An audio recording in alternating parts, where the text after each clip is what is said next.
हम मुसलमान हैं, हमारी अलग आइडेंटिटी है, इस्लामिक आइडेंटिटी अलग है, हिंदुओं की अलग पहचान है, सिखों की अलग पहचान है, ईसाइयों की अलग पहचान है, यहूदियों की अलग पहचान है। मैं यूरोप के दौरे पे जब जाता रहा हूं तो मैं देखता था वहां 40-40 साल से सिख रहते हैं, हिंदू रहते हैं, अंग्रेजों के माहौल में रहते हैं, मगर उन्होंने अपनी रहकर वहां मजहबी अलामतें नहीं छोड़ी। हिंदुओं की मजहबी अलामत है कि वो कशका लगाते हैं, गले में जुन्नार पहनते हैं, वो वहां भी पहन रहे हैं। सिखों की अलामत है वो खास स्टाइल की पगड़ी बांधते हैं और बाल किसी तरफ से भी नहीं काटते, तो खास वजह की एक दाढ़ी रखते हैं। वो उनका मजहबी शियार, उन्होंने वहां उस माहौल में भी उसे नहीं बदला। यहूदी अपने सर पे ना मजहबी अलामत है उनकी, सिंबल, वो एक चोटी पे छोटी सी टोपी रखते हैं,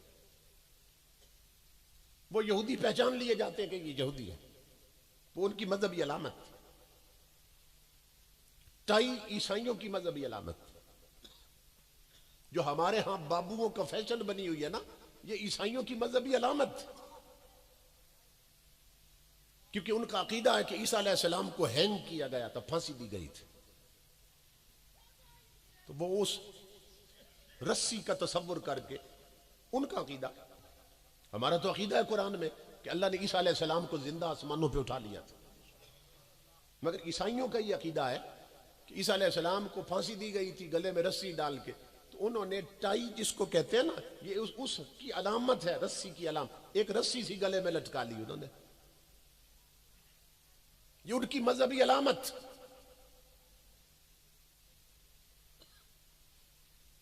और फिर जो टाई है उसको जब गिरा लगाते हैं ना, उसको गांठ देते हैं, गड मारते हैं उसको,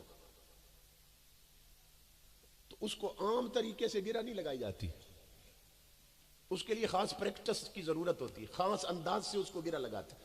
और जब गिरा लगाते हैं तो जो टाई होती है उसका ट्राई एंगल बनता है, 3 कोने उसके निकल जाते हैं। ये ट्राई एंगल क्या है? ये उनकी ट्रिनिटी का तस्वुर है, अकीदा तसलीस, कि वो 3 खुदाओं के कायल। ये उनकी मजहबी अलामत, जो उनकी मजहबी अलामत है काफिरों की, वो हमारे यहां हमारा फैशन बनी हुई है।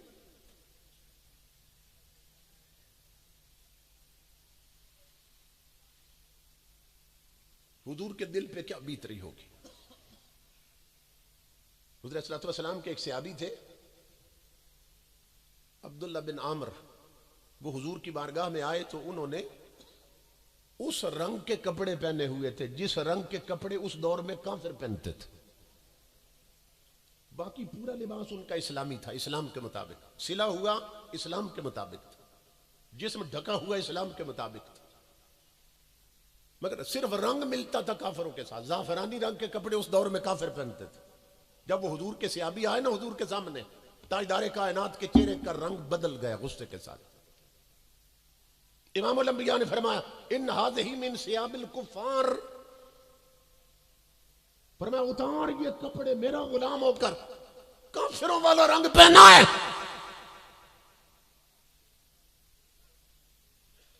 मोहम्मद अरबी की गैरत, उनकी हमियत ये गवारा नहीं करती कि उनके गुलाम उस रंग के कपड़े भी पहने जिस रंग के कपड़े काफिर पहनते हैं। इसको कहते हैं अत-तशब्बुह फिल इस्लाम, कि काफिर कौमों की नकल करना, उनकी कॉपी करना इस्लाम में मना है। तो ताजदारे कायनात के गुलामों, जो रसूल ये भी पसंद नहीं करता कि उनके उम्मती काफिरों वाले रंग वाले कपड़े पहने, आज उस नबी के दिल पे क्या बीत रही होगी, जबकि हमारी सूरतें ही काफिरों से मिलती हैं, रसूल से नहीं मिलती हैं सल्लल्लाहु अलैहि वसल्लम। हमारा लिबास काफिरों से मिलता है, हुजूर से नहीं मिलता है, हुजूर की शरीयत के मुताबिक नहीं। हमारी बहु बेटियों के कपड़े और लिबास तवाइफों से मिलता है, ताजदारे कायनात की शरीयत से नहीं मिलता है। हुजूर के दिल पे क्या बीत रही होगी।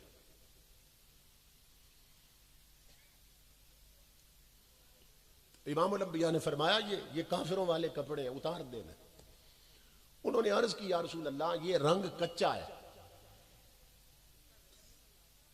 तो अगर आप इजाजत दें तो मैं कपड़े उतार के रंग उतार देता हूं, फिर पहन लूं, रंग उतर जाएगा ना, रंग का ही मसला है, रंग उतर जाएगा। इमाम अल-अंबिया इतने जलाल में थे, आका ने फरमाया उतार जरूर, मगर उतार के रंग नहीं उतारना, इन्हें आग लगा दे।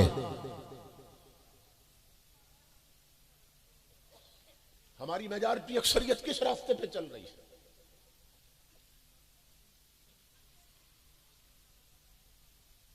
इमाम अल-अंबिया के गुलामों, अपनी सूरतें हुजूर की सूरत से मिलाओ, अपना लिबास हुजूर की शरीयत से मिलाओ, अपने घर का माहौल और शादियों के रस्म रिवाज ताजदारे कायनात के बताए हुए तरीकों के मुताबिक करो, तब हुजूर खुश होंगे।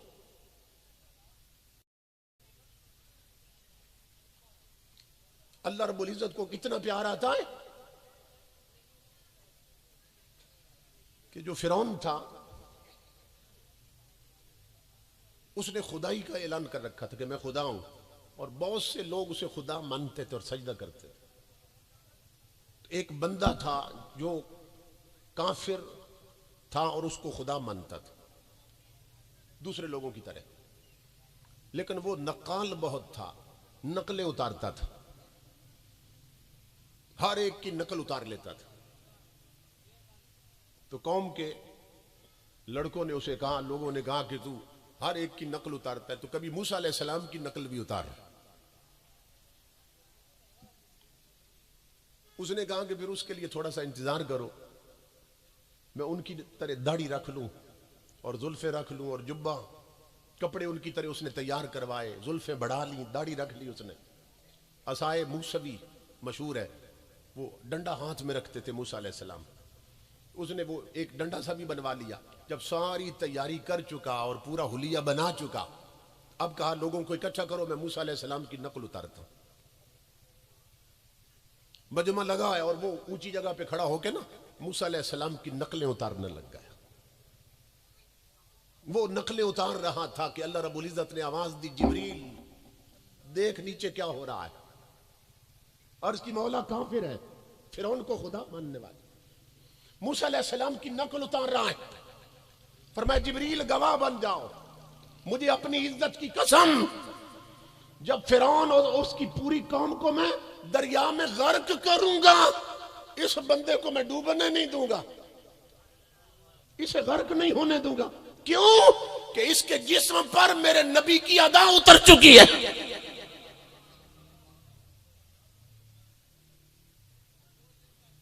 वो तो काफिर है, अंदर से काफिर है, सिर्फ नकल उतार रहा है। मगर अल्लाह की मोहब्बत देखो अपने बंदों के साथ, अपने अंबिया के साथ।